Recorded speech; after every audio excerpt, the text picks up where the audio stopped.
ស្វាគមន៍បងប្អូនទាំងគ្នាមកកាន់ព្រឹត្តិការណ៍អង្គរសង្គ្រាមហើយថាថ្ងៃនេះគឺជាព្រឹត្តិទី1នៃការរៀបចំព្រឹត្តិការណ៍អង្គរសង្គ្រាមក៏ប៉ុន្តែវត្តមានភ្ញៀវទេសចរជាតិនិងអន្តរជាតិពិតជាច្រើនខ្លាំងមែនទែនចំណាស់ជំរាបមួយវិញទៀតបើយើងក៏លេចទៅកាន់ទីតាំងស្តង់ទីទួលមួយចំនួនបាទនឹងទីតាំងនៃការរៀបចំព្រឹត្តិការណ៍អង្គរសង្គ្រាមឃើញចាប់ផ្ដើមពន្លឺនៅសម្លេងអ្នកខ្លះក៏រំសាទរនឹងខ្ញុំដើម្បីធ្វើយ៉ាងណាបង្កើតនូវភាពបរិយាកាសនិងភាពសប្បាយរីករាយនៅក្នុងព្រឹត្តិការណ៍អង្គរសង្គ្រាមនេះអញ្ចឹងសម្រាប់ពុកម៉ែបងប្អូនដែលកំពុងតែគេងនៅតាមគេហដ្ឋានអញ្ចឹងរងចាំដល់ណាទៀតថាលឿនឡើងមកលេងព្រឹត្តិការណ៍អង្គរសង្គ្រាមទាំងអស់គ្នាហើយចង់ដឹងពីទស្សនវិជ្ជាទាំងស្រុងថាមនុស្សច្រើនប៉ុណ្ណាចាហើយមានភាពសប្បាយរីករាយខ្លាំងយ៉ាងណាតាមមកទស្សនាជាមួយយើងទាំងពីរនាក់ទាំងអស់គ្នា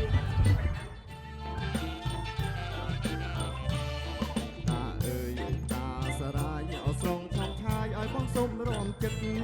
មើលគូខាងនងស្រមមិត្តឲ្យបងសូមរំចិត្តគូសង្សារអើយតាមប្រភេទដ៏មេក្បែរវត្តបងនាំទៅថតអូនទៅ